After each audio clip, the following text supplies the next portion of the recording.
এখন অনেকে মনে করে আমরা অঙ্ক কিছুই পারি না, কিন্তু আমরা অঙ্ক একদম পুরো জিরো, মানে আমরা এখন কিছুই না পারা থেকে মাধ্যমিক বা যে কোনো ক্লাসের পরীক্ষায় ভালো একটা অঙ্কের রেজাল্ট করতে চাই। অথবা সেই ছেলেটা বা মেয়েটা 8, 9 অথবা 10 কোনো একটা ক্লাসে পড়ে বা 7-এ পড়ে। তাহলে কি হবে, সে যদি এখন থেকে ভালো রেজাল্ট করতে চায়, তার কোন কোন জিনিসগুলো জানা দরকার, কি করতে হবে, কিভাবে প্র্যাকটিস করলে সে অঙ্কে ভালো ডেভেলপমেন্ট করতে পারবে। প্রথমত হলো, আমরা বলি তাদেরকে অঙ্ক কোনো কঠিন বিষয় নয়, অঙ্ক হলো একটা অ্যাপ্লিকেশন বেস সাবজেক্ট। অঙ্ক সাধারণত প্র্যাকটিসের বিষয়, কিন্তু প্র্যাকটিস করতে গিয়েও আমাদের বেসিক কিছু জিনিস জানতে হয়। বেসিক কী কী জিনিস জানতে হয়? সাধারণত অঙ্কে যোগ, যোগ, বিয়োগ, গুণ, ভাগ, এই হচ্ছে অঙ্কের প্রধান চারটি বড় হাতিয়ার। এই বড় হাতিয়ারকে প্রথমত আমরা অনেকেই জানি, এবং ম্যাক্সিমাম ছাত্রছাত্রীরা যোগ বিয়োগ গুণ ভাগ সম্পর্কে জানে। খুবই কম ছাত্রছাত্রীরা, আশা করবি খুবই কম, 10% বা 5% ছাত্রছাত্রীরা এই যোগ বিয়োগ গুণ ভাগে নর্মালিভাবে সমস্যা আছে।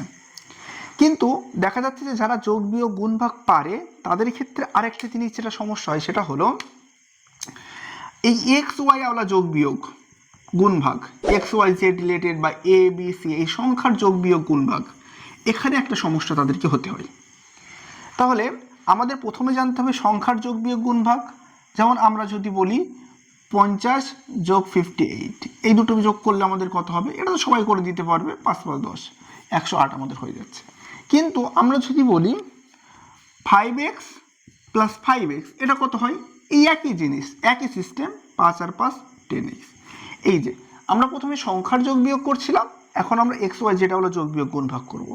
তাহলে এক্স ওয়াই যেটা হলো যোগ বিয়োগ গুণ ভাগ যদি আমরা করতে শিখতে পারি, এটা আমাদের সহজ হয়ে যাবে।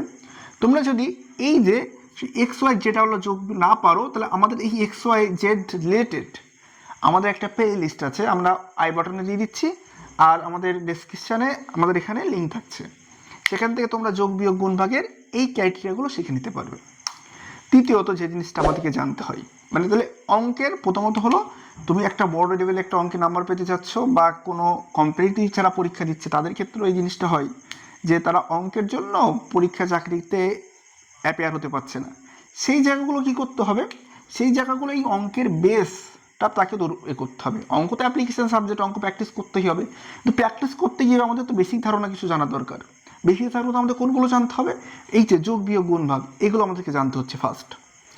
দ্বিতীয়ত যে জিনিসটা জানতে হয় সেটা হলো বীজগণিত অঙ্কে, সেটা হলো আমাদের কিছু সূত্র, কিছু সূত্র জানতে হয়। যেমন a + b এর স্কোয়ারের যে সূত্র আছে, এটা সমান সমান আমাদের কি, এই যে সূত্র a - b হোল স্কোয়ার, এই সূত্রটা মানে কি?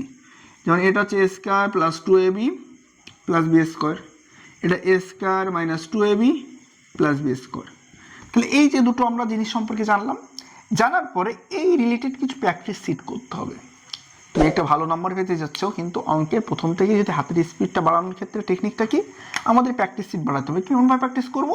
এখানে এ বি আছে, এ বি দিয়ে আছে না, আমি এবার এক্স + ওয়াই হোল স্কোয়ার, এটা সমান সমান কত হবে সেটা আমি হিসেব করে বুঝে বুঝে লিখি।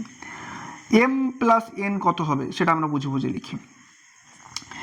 আবার a + b হোল কিউ, এটা সমান সমান আমাদের কি হবে, এইভাবে a - b হোল কিউ। এরকম বীজগণিতে কিছু সূত্র আছে। সূত্র গেল, পাটিগণিত অঙ্কে যোগ বিয়োগ গুণ ভাগ গেল, বীজগণিত অঙ্কে কিছু নর্মাল কিছু সূত্র গেল। কেউ যদি সূত্রগুলো নাও মুখস্থ করে, কিছু যায় আসে না অঙ্কের ক্ষেত্রে। আর অঙ্কের ক্ষেত্রে কিছু যায় আসবে না, কেন যায় আসবে না? কারণ ও যখন অঙ্কগুলো করবে, তখন ওই অঙ্ক প্র্যাকটিস করতে করতে সূত্রগুলো মুখস্থ হয়ে যায়। সাধারণতভাবে অনেকে সূত্র মুখস্থ করার জন্য অঙ্ক করতে চায় না। আসলে আমি তাদেরকে বলি, তোমরা অঙ্ক ভালো করে প্র্যাকটিস করো, সূত্র এমনি মুখস্থ হয়ে যাবে। তাহলে এখানে দুটো কম্পোজিশন, একটা হলো যে সূত্র মুখস্থ না হওয়ার জন্য অনেকে কি করে, অঙ্কের প্রতি ভয় পায়। আর আমি তাদেরকে কি বলছি, তোমরা অঙ্ক করো, সূত্র এমনিতেই তোমাদের মুখস্থ হয়ে যাবে, 2-4টা অঙ্ক সূত্র বুঝতে বুঝতে লিখতে লিখতে মুখস্থ হয়ে যাবে। তাহলে অঙ্কটা আমাদের অ্যাপ্লিকেশান বেসড একটা subject. Math application based subject, মানে আমাদেরকে বেশি করে প্র্যাকটিস করতে হয়। Math is nothing but practice, এই জিনিসটা ভালো করে মাথায় রাখবে। দ্বিতীয়ত, তুমি যদি ক্লাস 10-এ পড়ো বা কেউ 9-এ পড়তে পারে, তুমি যে অঙ্কগুলো তোমার বইতে আছে, সেই অঙ্কগুলো পুরোটাই তোমার ধরে ধরে প্র্যাকটিস করতে হবে। এখন তুমি তো নিজের থেকে অঙ্কগুলো করতে পারবে না, তার জন্য তোমার টিউশন টিচার আছে, স্কুল টিচার আছে, তাদের কাছ থেকে অঙ্কগুলো ভালো করে করে নেবে। এবং তোমরা যদি না করতে পারো, আমাদের কাছে যারা পড়ে তাদেরকে আমরা কি করি, মাধ্যমিক লেভেলে বা যে কোনো ক্লাসের ক্ষেত্রে সমস্ত অঙ্কটা একটু করে দিই, কারণ প্রত্যেকটা ছাত্রছাত্রীর ব্রেন এক থাকে না।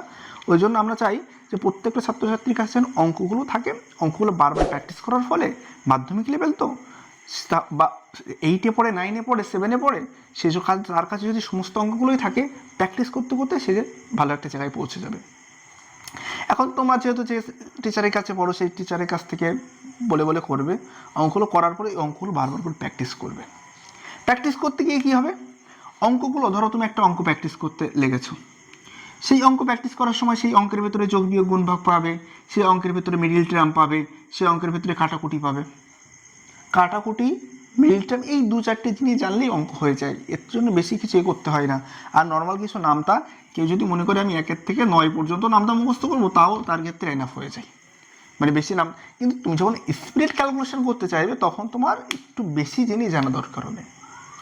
ম্যাথ, অঙ্ক তোমরা যদি এইভাবে ধারাবাহিকভাবে, যে অঙ্কগুলো তুমি স্কুল থেকে করছো, যে অঙ্কগুলো প্রাইভেট থেকে করছো, এক একটা অধ্যায় ধরে তোমার কাছে যে অধ্যায়টা সহজ লাগে সেই অধ্যায়টা আগে প্র্যাকটিস করো, এবং প্র্যাকটিস সিট ধরে বারবার যখনই করবে তোমার হাতের একটা স্পিড বাড়বে, মনোযোগ বাড়বে, বাড়ার ফলে দেখবে যে অঙ্কের তোমার ক্যালকুলেশন আরও বেড়ে যাচ্ছে। ক্যালকুলেশন স্পিড যত বাড়বে তত তোমার হাই হবে। আমাদের ক্যালকুলেশন রিলেটেড কিছু প্লেলিস্ট আছে, ওখানে দেখতে পারো। কিন্তু তোমাদের ওইখানে আবারও কিছু প্র্যাকটিস সিটও দিয়েছে, ওই প্র্যাকটিস সিটগুলো দেখলে তোমাদের আরও উপকার হবে, সেখানে থেকে অনেকগুলো প্র্যাকটিস সিটের অঙ্ক তোমরা করতে পারো। ঠিক আছে, তাহলে তোমরা এইভাবে প্র্যাকটিস করতে যাও, তোমাদের যেই অধ্যায়গুলো আছে ওই অধ্যায়গুলো ভালো প্র্যাকটিস করো, আর এই যোগ বিয়োগ গুণ ভাগ এই সমস্ত জিনিসগুলো ভালো একটু দেখে নাও।